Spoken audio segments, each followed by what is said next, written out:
Halo semuanya, kembali lagi bersama saya di seri Sisi Lain Pejuang Kode, di mana saya akan membahas tentang sisi lain dari kehidupan saya sehari-hari. Dan kali ini saya ingin melanjutkan pembahasan kemarin tentang prinsip 80-20. Pembahasan ini akan mengikuti alur yang dibahas di bukunya, yang mana buku ini terdiri dari 4 bagian. Yang pertama pengenalan seperti yang kemarin saya jelaskan, yang kedua bagian korporat atau bisnis atau perusahaan ya, jadi bagaimana prinsip ini diterapkan di dunia bisnis. Lalu bagian ketiga itu bagaimana prinsip ini diterapkan di dunia di kehidupan sehari-hari atau di dalam aspek individual kita. Lalu yang keempat tentang masa depan prinsip ini. Ada yang ingin saya soroti di sini. Jadi dua aspek pertama tadi terkait dengan memilih pasangan hidup ya ternyata. Yang pertama memilih pasangan hidupnya, yang kedua merawat pasangan hidup atau berkembang bersama dengan pasangan hidup tersebut. Kalau ingin tahu cara memilih pasangan hidup, saya sempat bikin artikel. Nanti akan saya tuliskan di deskripsi. Silakan cek sendiri. Saya punya 2 artikel tentang tips memilih pasangan hidup yang tepat. Gitu.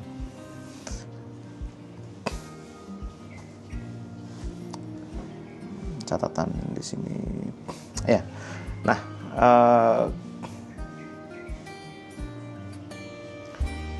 terkait cara berpikir linear ya, cara berpikir linear yang tadi saya sampaikan ya, itu ada fakta unik sih, ada kejadian unik lah gitu. Jadi ceritanya saya baru beli barang online di Informa, lalu barangnya sampai dan barangnya pecah ternyata. Lalu saya komplain tuh, mau refund itu kan, cuman mungkin karena videonya tidak dari awal packagingnya dibuka ya, unboxingnya, jadi akhirnya ditolak tuh. Nah itu kan itu jadi pengalaman yang buruk lah bagi kami ya, udah beli barang tapi rusak dan nggak di refund gitu kan. Oke, diberikan fakta yang sama itu kita bisa itu kan kalau cara berpikir linear ya udah, wah ini hal yang menyebalkan sekali gitu kan. Ya memang akhirnya sempat sebel sih beberapa hari, tapi terus ya udahlah, beli lagi aja gitu kan. Akhirnya kita beli lagi di toko yang lain, yaitu Esarware. Masih satu grup sih informasinya Esarware ya, tapi ya tetap beda toko dan beda produknya juga, beda pilihan produk juga. Akhirnya kita beli di Esarware dan kita dapat, dan alhamdulillah bisa terpasang dengan baik. Lalu ini barang yang lama diapain nih gitu kan. Nah ternyata saya pikir-pikir lagi, ternyata barang itu bisa dimanfaatkan untuk hal yang lain gitu. Dan akhirnya justru malah sekarang kita jadi punya dua barang yang untuk hal yang sama sebenarnya, tapi barang itu digunakan untuk ukuran berbeda gitu. Jadi ya cara berpikirnya agak non linear. Kita mengubah situasi yang tadinya buruk, yaitu saya mendapatkan barang yang rusak, menjadi hal yang terkesan baik, yaitu saya mendapatkan 2 barang dengan tujuan yang berbeda gitu. Jadi kira-kira seperti itu. Kalau ingin tahu barangnya, nanti bisa saya tunjukkan atau sekarang aja deh. Jadi kalau ingin tahu barangnya, itu barangnya ini. Nah ini tuh barang gantungan ya, gantungan baju gitu kan. Tapi sayangnya waktu sampai di sini tuh pecah nih, ininya pecah. Nah terus ini kalau lihat ini masih pecah ya. Akhirnya kan karena pecah jadi nggak bisa dipakai kan. Nah, maksudnya kalaupun dipakai jadi khawatir berbahaya. Terus saya purpose ulang itu, tetap saya pasang, tapi saya taruh di atas, jadinya jadi tiang jemuran gitu. Jadi untuk ukuran tiang jemuran ini terlalu bagus, tapi ya masih oke lah. Dan kalau rawan jatuh, ini saya taruh di sini, saya taruh di dekat tembok supaya ya kalau jatuh pun ke sana ya nggak bahaya gitu. Jadi tidak membahayakan kita gitu. Jadi kira-kira ya itu salah satu cara salah satu cara saya berdamai dengan situasi di mana saya dapat barang yang rusak ya. Ya itu. Jadi ini cara berpikirnya agak non linear ya, yang tidak umum gitu ya. Tapi justru dengan begitu saya jadi bisa berdamai dengan ini gitu. Dan ya masih gedek sih sama Informa ya yang menolak pengajuan refund saya. Tapi ya sudahlah, itu faktanya. Kita nggak bisa ngubah itu. Yang kita ubah adalah persepsi kita atas kejadian itu. Begitu kira-kira. Lalu yang lainnya yang menarik juga adalah ini. Nah, tadi ya, diberikan fakta yang sama, kita bisa mengubah ke di sini tuh quote-nya itu ini ya. The balance of circumstances can be shifted in a major way by a minor action. Ya. Jadi diberikan situasi yang sama, yaitu adalah sama-sama barangnya rusak, gitu. Tapi saya bisa mengubahnya menjadi sesuatu yang ya tidak begitu menyedihkan, malah justru jadi menyenangkan, gitu kan? Karena dari yang tadinya saya merasa saya mendapatkan gantungan saya mendapatkan gantungan baju yang rusak. Tapi sekarang jadi saya mendapatkan jemuran yang bagus gitu. Kira-kira begitu, gantungan jemuran yang bagus gitu. Jadi ini cara berpikir non linear itu tadi ya. Dan dari sini saya sekarang jadi meskipun masih sebel sama Informa, tapi ya udah jadi nggak begitu sakit hati karena ternyata uang yang saya keluarkan untuk membeli barang itu ya masih bisa dimanfaatkan untuk keperluan yang lain gitu kan. Ya, dan dari sini saya juga belajar juga ternyata salah satu tadi karena pendekatan 80-20 itu kan menuju ke arah hedonistik. Jadi di sini ada bab yang membahas khusus tentang kebahagiaan, happiness-nya. Nah, di situ saya akhirnya mengambil ini. Di situ saya ternyata menerapkan ini. Jadi ada dua cara untuk menjadi lebih bahagia. Yang pertama, identifikasi waktu-waktu di mana kita bahagia dan expand ya, dan sebarkanlah sebanyak mungkin atau seluas mungkin. Lalu yang kedua, identifikasi saat-saat di mana kita kurang bahagia dan kurangilah sebanyak mungkin. Ya, ini salah satu contoh yang untuk mengurangi ketidakbahagiaan ya. Jadi saya tidak bahagia belanja di Informa, saya beli itu di refund, ya sudah, di refund saya ditolak, ya sudah saya tidak bahagia dengan Informa, ya sudah saya mengurangi kemungkinan saya tidak bahagia lagi. Jadi saya akhirnya ini mungkin akan jadi barang terakhir yang saya beli di Informa. Setelah itu saya kalau mau beli barang yang mirip di Informa mungkin belinya akan ke S Hardware gitu. Kira-kira seperti itu ya. Dan alhamdulillah kemarin akhirnya ada kebutuhan banyak belanjanya di S Hardware. Ya tetap bisa belanja dengan bahagia gitu. Meskipun sempat dikecewakan oleh Informa tadi. Nah, sekarang ini ada yang berpendapat bahwa bagaimana kita bisa bahagia kalau kita tidak punya pilihan gitu. Termasuk istri saya pun juga menanyakan itu ke saya waktu kemarin kami berdiskusi ya. Ya istri saya bilang kan tidak semua orang punya pilihan untuk menjadi bahagia atau untuk punya pilihan untuk ini tidak semua orang bisa punya pilihan sebanyak kita misalnya gitu. Karena kebetulan saya di sini lebih punya banyak pilihan ya mungkin daripada waktu di masa-masa lampau. Nah, bagaimana dengan orang-orang tersebut? Sebenarnya ini ada kutipan lagi ya. Meskipun banyak orang itu diberikan kartu yang berbeda, different hand of cards in respect of happiness, just as for every other blessings, there's a great deal of that can be done to play our hand better and improve it during the game of life. Jadi anggaplah kita sedang bermain permainan kehidupan, game of life.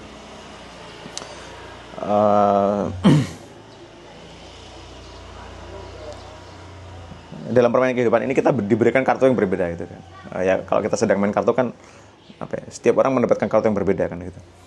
Terus itu sekarang kira-kira ya tinggal bagaimana kita memanfaatkan kartu yang kita punya untuk meraih kemenangan di permainan itu gitu. Dalam hal ini ya ternyata apapun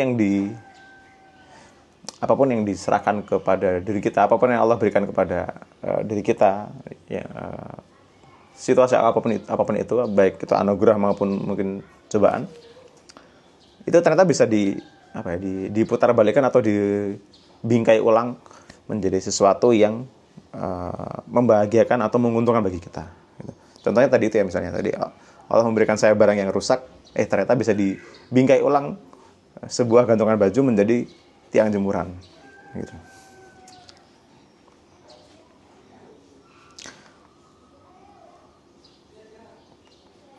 Dan ya memang untuk bisa melakukan hal seperti ini memang perlu dilatih ya. Dan orang yang bisa dengan mudah melakukannya ya orang yang dengan temperamen yang lebih kalem lah gitu. Memang setiap orang dilahirkan berbeda-beda, ada yang lebih temperamental, ada yang lebih tenang gitu ya. Tapi bukan berarti kita tidak bisa menuju ke arah sana gitu. Kita tidak bisa menuju ke arah hidup yang lebih tenang atau lebih bahagia. Karena itu bisa dilatih. Dan tadi kembali ke tadi karakteristik bahwa prinsip ini itu kita percaya pada proses, percaya pada bahwa kita bisa berprogres menjadi lebih baik. Dan kalau kita percaya pada itu, maka sebenarnya pada hakikatnya meskipun katakanlah kita dilahirkan sebagai individu yang saya mah orangnya gampang marah, saya mah orangnya marah gitu kan, atau saya orangnya emosional, ya tapi kita bisa melatih diri kita untuk menjadi setidaknya lebih tidak emosional dari saat ini gitu. Atau mungkin contoh lainnya misalnya saya sebagai orang yang gampang gemuk ya gitu ya. Mungkin secara genetis juga udah turun temurun itu kan, gampang gemuk gitu kan. Seumur hidup itu saya tidak pernah merasa tidak gemuk. Walaupun pada hakikatnya sebenarnya saya pernah sih ada posisi di mana BMI saya cukup ideal. Tapi maksudnya gini, segemuk-gemuknya genetik saya gitu ya. Ya tetap saya bisa melakukan upaya-upaya untuk menurunkan itu gitu, untuk mengurangi itu ya dengan mengelola pola makan, olahraga dan sebagainya. Jadi ya mungkin nggak bisa jadi ideal kayak binaragawan atau ideal seperti yang saya inginkan misalnya, tapi setidaknya saya bisa mengarah ke arah sana gitu. Jadi ya sama dengan itu lah. Jadi apapun yang kita punya saat ini, karakteristik dalam diri, bawaan, genetis bawaan dan sebagainya, itu sebenarnya sesuatu yang bisa kita perbaiki atau bisa kita arahkan untuk berproses menjadi lebih baik gitu. Nah, termasuk di dalamnya adalah kebebasan untuk bahagia. Jadi bahagia itu hak semua orang sebenarnya. Dan ini ternyata didukung oleh sains ternyata.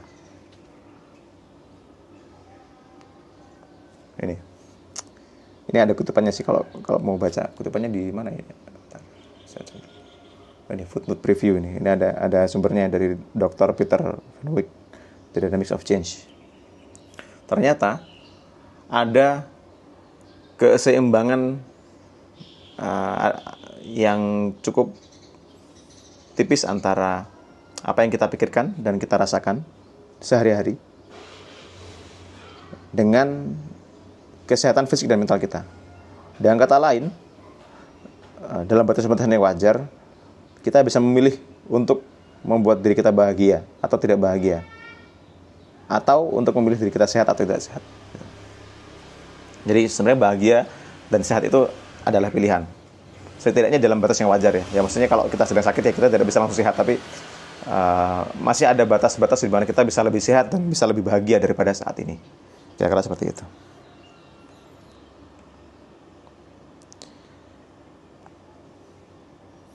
Ini juga ya. Kita bisa mengubah cara kita berpikir tentang kejadian eksternal atau kejadian di luar kita. Bahkan ketika kita tidak bisa mengubahnya.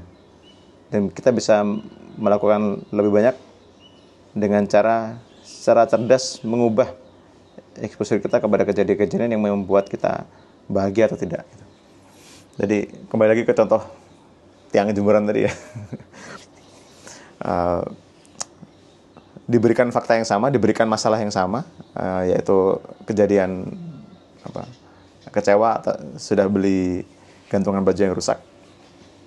Tapi ya kita bisa mengubah cara berpikir kita bahwa ini bukan gantungan baju yang rusak, tapi ini adalah tiang jemuran yang terlalu bagus gitu. Kira-kira seperti itu. Dan akhirnya ya kita bisa juga mengubah kesempatan kita, mengubah kemungkinan kita mendapatkan hal yang sama. Jadi itu tadi keputusan saya untuk tidak lagi beli di Informa, yaitu adalah keputusan saya untuk membuat saya lebih kecil kemungkinan merasakan ketidakbahagiaan dari barang yang rusak seperti ini.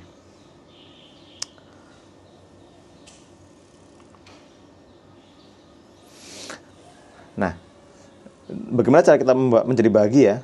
Jadi cara kita bahagia adalah dengan memperkuat emotional intelligence atau EQ ya, emotional quotient. Jadi ini. The good news is that emotional intelligence can be cultivated and learned, certainly as a child, but also at any stage in life. Jadi kalau kita bukan orang yang punya EQ yang bagus, percayalah bahwa itu bisa dilatih. Jadi ya tinggal membingkai ulang apa yang kita pikirkan dan diberikan fakta yang sama, kita tinggal ganti aja cara berpikirnya. Dan ini sangat melambangkan prinsip 80-20 ya, di mana ternyata 20% aspek, yaitu pikiran kita atas sesuatu itu bisa mempengaruhi 80% kebahagiaan kita atas kejadian itu gitu.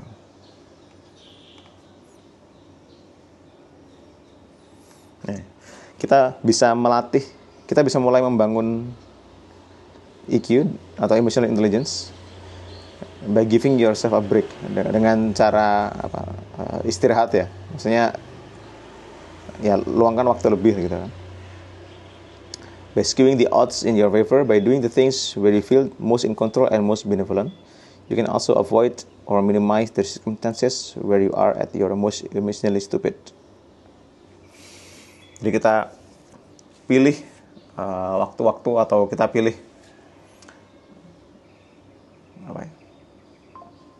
aspek-aspek yang membuat kita memungkinkan untuk lebih bahagia, dan kita perbanyak itu, lalu kita kurangi hal-hal yang membuat kita nggak bahagia gitu, atau membuat kita gampang marah dan sebagainya gitu.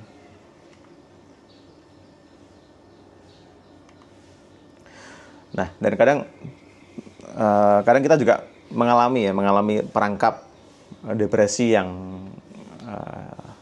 istilahnya self reinforced depression. Jadi maksudnya depresi yang self reinforced itu, jadi kita depresi, terus kita berpikir sesuatu tentang depresi itu, pikiran ini membuat kita lebih depresi lagi, kira-kira seperti itu. Nah, ternyata itu bisa diubah dengan cara memutus mata rantai self reinforcing pattern itu,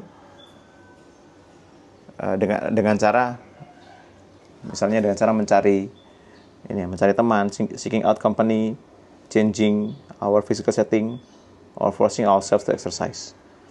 Jadi ngubah situasi lingkungan kerja kita atau lingkungan tempat tinggal kita, lalu memaksa diri kita untuk olahraga dan sebagainya. Itu bisa memutus mata rantai depresi itu. Jadi dari yang tadinya depresi, terus mikir gloomy macam-macam, akhirnya makin depresi lagi, diputus dengan cara ketemu teman, mungkin ngubah tata ruang rumah, tempat kerja dan sebagainya, lalu berolahraga. Dengan begitu kita akan merasa sedikit lebih bahagia, dan maka spiral yang menuju ke kegelapan itu akan terputus, dan akan bisa meringankan beban depresi kita gitu.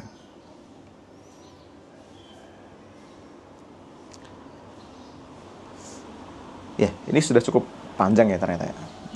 Kalau dibahas satu-satu sih memang nggak akan bisa singkat sih. Tapi intinya dari sini yang ingin saya sampaikan adalah ternyata kita tuh bisa mengubah sebagian besar kebahagiaan kita dengan cara tweaking, dengan cara mengubah sebagian kecil yang masih dalam kendali kita. Terakhir mungkin ya, ini sekaligus penutup untuk episode ini, yaitu ini one essential, salah satu ini babnya tentang daily happiness habits. Nah, jadi ternyata ada kebiasaan-kebiasaan yang membahagiakan yang bisa kita lakukan sehari-hari, yaitu exercise, Ada 7 ya. Exercise, mental stimulation, spiritual, artistic stimulation, doing a good turn, taking pleasure break with a friend, giving yourself a treat, congratulating yourself. Jadi yang pertama adalah exercise, olahraga ya, latihan olahraga. Ternyata ya olahraga itu kan memicu hormon endorfin ya, memicu endorfin yang itu adalah antidepresan natural yang biasanya didapatkan dari obat. Jadi dengan kita olahraga kita biasanya bisa apa? Ya saya sendiri juga merasakan sih kalau setelah habis sepedaan itu rasanya kok seger gitu ya, rasanya sisa hari itu bisa kita jalani dengan baik gitu. Itu yang pertama. Yang kedua, mental stimulation. Mental stimulation ini sifatnya apa ya? Intinya melakukan apapun yang mengharuskan otak kita untuk berpikir. Termasuk diantaranya membaca buku. Itulah kenapa saya membaca ulang buku ini. Dan termasuk juga kenapa saya berbagi video ini, karena ini menjadi stimulasi mental buat saya untuk berpikir. Lalu yang ketiga, spiritual or artistic stimulation. Jadi stimulasi diri kita dengan seni, dengan spiritual. Ya kalau kita muslim, setelah 5 waktunya mungkin diusahakan lebih khusyuk. Terus kalau kita suka seni ya, seni musik, seni rupa dan sebagainya, kita coba nikmati itu gitu kan. Lalu yang keempat, melakukan sesuatu untuk orang lain. Jadi sesederhana menyingkirkan batu di pinggir jalan, membantu orang menyeberang, atau mungkin sedekah. Di sini dibilang even a brief altruistic act can have a great effect on your spirits. Altruistic itu kebalikannya dari selfish ya. Jadi bahkan di sini contohnya bahkan sebuah tindakan singkat yang itu tidak berpusat pada diri kita pribadi, itu bisa memberikan dampak yang besar terhadap jiwa kita. Lalu kebiasaan yang kelima, share a pleasure break with a friend. Jadi ya kalau sudah berkeluarga bisa dengan istri dan anak-anak. Saya pun juga kadang selain dengan keluarga saya juga ketemu teman dan sebagainya, itu punya momen-momen istirahat yang menyenangkan bersama mereka, itu menjadi sumber kebahagiaan tersendiri. Lalu yang keenam, give yourself a treat. Jadi kalau ini istilahnya mungkin self reward ya. Jadi kalau kita tahu aktivitas apa saja yang menyenangkan buat kita, misalnya kalau saya mungkin nonton atau main game, kadang membaca juga ya, baca, main musik. Nah itu ya lakukan hal-hal tersebut. Makan juga termasuk mungkin. Tapi kalau kebanyakan makan ntar jadi gemuk lagi gitu kan, ya harus tetap mindful ya di sana. Tapi intinya kita jangan lupa memanjakan diri sendiri dalam kadarnya gitu. Lalu yang terakhir ini menariknya, congratulate yourself. Jadi berikan selamat pada diri sendiri. Jadi dari 7 tadi itu ya, dari 7 yang ini, itu coba lakukan itu setiap hari. Dan yang ketujuh adalah pastikan dicentang nih berapa dari 6 yang di atas yang sudah kita lakukan, dan terakhir termasuk menyelamati diri sendiri kalau kita sudah berhasil mencapai atau melakukan 6 yang tadi itu gitu. Ya ini adalah trik-trik tadi ya, yang bisa kita lakukan untuk mencapai kebahagiaan. Satu lagi sebenarnya. Tadi kan ada studi kasus terkait jemuran ya. Sebenarnya ada lagi studi kasus terkait buku e-book ini. Kalau teman-teman amati, di episode pertama saya tuh pakai Kindle, tapi yang kedua ini saya pakai Kobo sekarang. Jadi ceritanya Kindle saya tuh udah mulai rusak. Ya kalau ini mungkin bisa kelihatan sih rusaknya gimana. Ini buku yang sama ya, saya buka nih. Tahu-tahu dia fontnya berubah sendiri gitu. Jadi somehow ada touchscreen yang ada touchscreen yang teraktifkan tanpa kita sentuh gitu kan.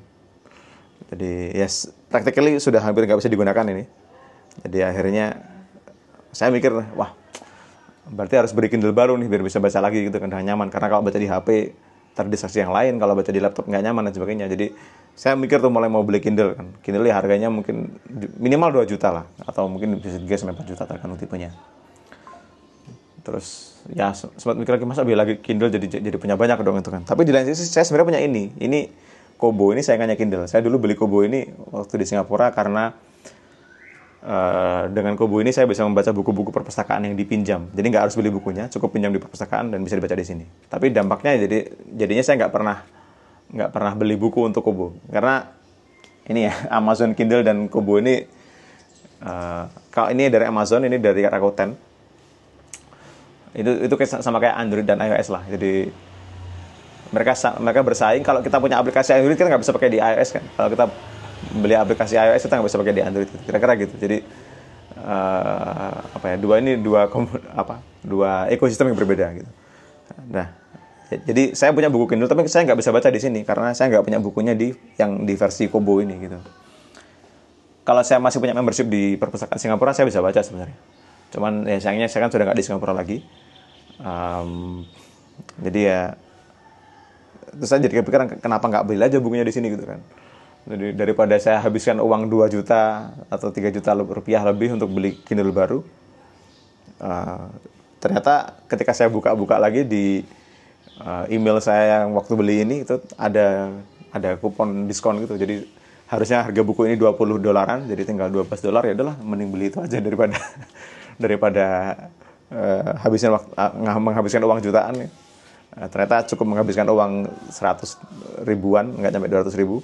Itu sudah dapat versi bukunya yang untuk Kobo. Jadi hari sekarang saya punya 3 versi buku ini. Yang pertama di audiobook yang saya dengarkan, yang kedua di Kindle, yang mana nggak bisa dibaca karena udah rusak Kindle-nya. Masih bisa dibuka di laptop sih tapi yang nggak nyaman. Lalu yang ketiga ini yang versi Kobonya itu. Nah, ini cara lain juga untuk untuk meraih tujuan yang sama, yaitu tujuan saya membaca buku ini dengan nyaman dan dengan bahagia gitu. Tanpa harus mengorbankan sumber daya yang terlalu banyak gitu. Itu sih, ini hal yang menarik juga yang terkait dengan prinsip 2020 ini, yaitu ternyata sesederhana ngubah keputusan dari yang tadinya beli perangkat baru ke beli buku baru untuk perangkat yang lama. Itu bisa mempengaruhi kebahagiaan kita gitu. Kemana? Oh iya, terkait dengan buku yang saya beli ya. Jadi saya beli buku ini tambahan kan di perangkat Kobo. Nah, jadinya yang Kindle jadi nggak kepake dong. Ya sekarang sih masih kepake jadinya. Dipakai buat nada. Jadi, tuh. Jadi sekarang tiap saya baca ini, nada itu selalu minta ikutan baca kan. Ya udah saya kasih aja buku Kindle yang rusak itu tadi kan, buat jadi dummy buat dia pegang. Ada baca ya? Iya. Baca apa? Mau. Iya. Ya ini salah satu cara mengalihkan dampak. Bukan. Salah satu cara membingkai ulang permasalahan, yaitu mendapatkan sebuah perangkat Kindle yang rusak menjadi anugerah, yaitu punya perangkat mainan buat nada untuk dibaca-baca. Toh layarnya Kindle kan tidak seperti layar iPad atau tablet ya yang banyak gambar bergerak gitu kan. Ini kan layarnya cenderung pasif gitu kan, hanya untuk membaca buku. Gitu nada ya? Ya. Iya. Suka nada? Nada baca apa nada? Baca apa? Salah. 80-20. Gini nada, coba dibuka. 80-20, coba lihat. Uci. Nih, ada. Nih, lihat. 80-20. Tuh. Tuh sama. Oh, 80-20. Ya, itulah. Itu mungkin. Tadi saya bilang terakhir ya, tapi ternyata sebenarnya masih ada yang terakhir sih di bab ini yang ingin saya ulas sekalian. Ini terkait dengan yang tadi sebenarnya. Jadi 7 Secrets of High Happiness. Ini tadi sempat saya bahas juga. Yang pertama, pilih pasangan hidup yang tepat. Yang mana nanti linknya akan saya bagikan di deskripsi. Yang kedua, berkomitmenlah untuk berkomitmen pada pasangan hidup itu. Lalu cintai pekerjaan kita. Lalu gunakan kekayaan untuk meraih kebebasan. Lalu rawatlah teman-teman yang hebat atau teman-teman yang menyenangkan ya. Lalu jujurlah pada diri sendiri dan kesadaran kita. Lalu yang terakhir, sebarkanlah kebahagiaan itu. Jadi yang pertama ini, ternyata ini pilihan pasangan hidup itu adalah salah satu dari pilihan kecil, salah satu dari sedikit pilihan dalam hidup kita, yaitu satu dari 20% itu, yang akan membantu kita menentukan apakah kita bahagia atau tidak. Makanya kenapa itu selalu diulang-ulang di buku ini. Dan kalau kita ingin bahagia, ya pilihlah pasangan yang bahagia juga gitu ya. Atau setidaknya bersama-sama menuju kebahagiaan. Dan saling tadi self reinforcing itu bukan self reinforcing depression ya. Jadi bukan saling gloomy, saling saling prihatin gitu ya. Saling berbagi keprihatinan, tapi saling berbagi kesenangan gitu. Dan saling support menuju kebahagiaan. Nah, ini ada 7 ini ya, kalau dibilang kalau ditanya bagaimana cara memilih pasangan hidup yang tepat, ada 2 pendekatan sih. Kalau saya sih cara mudahnya ada pendekatan spiritual. Ini mungkin akan jadi video lain ya. Tapi kalau ingin tahu bocorannya bisa buka artikel saya yang akan saya sampaikan, yang akan saya cantumkan di deskripsi. Tapi kalau mau pilihan yang lebih ilmiah ya, itu bisa buka di sini, bisa ada di sini ya. Kok nggak fokusnya? Nah, ada 7 prediktor atas atas keberhasilan hubungan gitu. Jadi yang pertama, menerima pasangan apa adanya, bukan memaksa mereka menjadi apa yang kita inginkan. Yang kedua, menjadi teman yang baik. Jadi kalau calon pasangan kita itu tidak bisa menjadi teman yang baik atau menyenangkan, ya patut dipertimbangkan ulang. Maksudnya ini kalau posisinya masih sedang memilih pasangan ya. Jadi silakan pertimbangkan ulang sebelum menikahinya misalnya gitu. Yang ketiga, punya saling memuja ya, mutual admiration. Lalu yang keempat, melihat kehidupan sebagai petualangan bersama. Nah, ini akan sangat kentara di kehidupan saya nanti kalau saya bagikan. Yang kelima, optimis tentang masa depan hubungan ini. Yang keenam, mendiskusikan berbagai potensi segitiga bermuda sebelum pernikahan. Itu ya, kalau saya ada beberapa diskusi yang saya lakukan dengan istri untuk memastikan bahwa kita punya landasan yang sama dalam menjalani kehidupan. Dan ini alhamdulillah bisa menjadi cukup membantu ya untuk kita menjalani kehidupan berumah tangga. Lalu yang terakhir, equal power, jadi power yang sama, atau setidaknya cheerful acceptance of inequality. Jadi kalau kita merasa tidak seimbang powernya, mungkin satu pendidikannya lebih tinggi atau pekerjaannya lebih tinggi dan sebagainya, nah itu antara itu disamakan, atau ya kalau nggak bisa, atau setidaknya kita bisa menerima inequality of power itu dengan bahagia gitu, atau dengan menyenangkan gitu. Karena kalau kita ada power struggle, ada saling tarikan antara pasangan hidup ya, antara suami dan istri, itu akan susah untuk mencapai kebahagiaan bersama-sama. Ya, itu cara memilih. Itu beberapa indikator atau prediktor ya untuk memperkirakan hubungan yang berhasil. Lalu yang kedua, tadi setelah memilih pasangan hidup, after identifying your ideal partner, you must be committed to him or her, whatever happens. Lalu yang ketiga, pilih pekerjaan yang kamu cintai. Menemukan pekerjaan yang kamu cintai itu adalah cara yang sederhana dan cara yang sudah foolproof. Itu cara yang sudah dipastikan manjur untuk kebahagiaan yang jangka panjang. Itulah kenapa saya pindah dari back end ke front end, karena saya merasa saya lebih menemukan banyak kebahagiaan di front end. Lalu yang keempat, gunakan kekayaan untuk meraih kebebasan. Memang tidak selalu kekayaan itu berbanding lurus dengan kebahagiaan ya, tapi tetap secara saintifik lebih banyak rata-rata orang kaya itu bahagia daripada orang yang miskin yang bahagia. Dan kenapa itu bisa terjadi? Karena orang kaya lebih punya banyak opsi untuk membeli kebebasan. Contohnya misalnya mungkin yang saya rasakan ya, waktu di Singapura itu kan saya merasa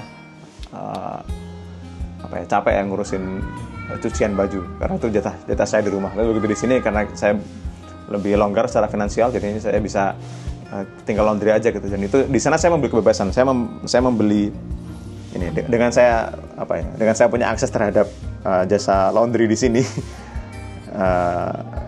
Maka saya bisa dapat yang ini, the precious freedom to spend time on what makes you happier and more useful to other people, which itself increases happiness. Jadi karena saya bisa punya lebih banyak waktu luang, karena waktunya nggak habis dengan ngurusin jemuran, ya akhirnya saya merasa lebih punya kebebasan gitu dan punya waktu luang. Lalu yang kelima, cultivate a few great friends. Jadi kalau punya teman baik, dirawat baik-baik. Karena kebanyakan dari kepuasan yang kita dapat dari teman-teman itu sebenarnya terkonsentrasi pada hubungan dengan sebagian kecil teman-teman kita. Jadi kalau punya teman baik, atau kalau belum punya, silakan cari teman yang cocok banget, klop banget chemistry-nya, dan rawat itu baik-baik. Yang keenam, be true to yourself. Being the best human being you can self-create. Jadi apapun yang kita dapat, apapun kartu yang kita dapatkan ya dalam hidup kita, baik itu karakteristik, kriteria, kemampuan, skill, karakter dan sebagainya, ya jujurlah pada diri sendiri dan make the best of yourself gitu. Dan yang ketujuh, sebarkan kebahagiaan. Nah ini spread it around, ini yang saya coba lakukan dengan video ini ya sebenarnya. Jadi ya semoga dengan video ini teman-teman bisa mendapatkan aura kebahagiaan saya, dan mungkin termasuk juga belajar bagaimana caranya bahagia. Ya, sebagai kesimpulan, saya akan tutup dengan kesimpulan buku di bab ini ya. Happiness is a duty. Kebahagiaan adalah kewajiban. Kita seharusnya memilih untuk bahagia. Kita seharusnya bekerja untuk mendapatkan kebahagiaan, dan dalam melakukannya kita seharusnya menolong atau membantu orang-orang yang dekat dengan kita. Bahkan orang-orang yang mungkin hanya bertemu nggak sengaja dengan kita, untuk membagikan kebahagiaan kita. Ya, ini salah satu bentuk saya membagikan kebahagiaan saya. Semoga teman-teman itu merasakannya dan semoga bermanfaat. Insya Allah kita ketemu lagi di episode berikutnya yang akan membahas tentang bagaimana kita bisa meraih kebahagiaan ini secara lebih praktikal gitu. Baik, terima kasih sudah menyaksikan sejauh ini. Video ini ternyata lebih panjang dari yang saya perkirakan, tapi menurut saya memang layak untuk dibahas ya. Dan ya, semoga bermanfaat. Sampai jumpa di episode berikutnya insya Allah. Wassalamualaikum warahmatullahi wabarakatuh.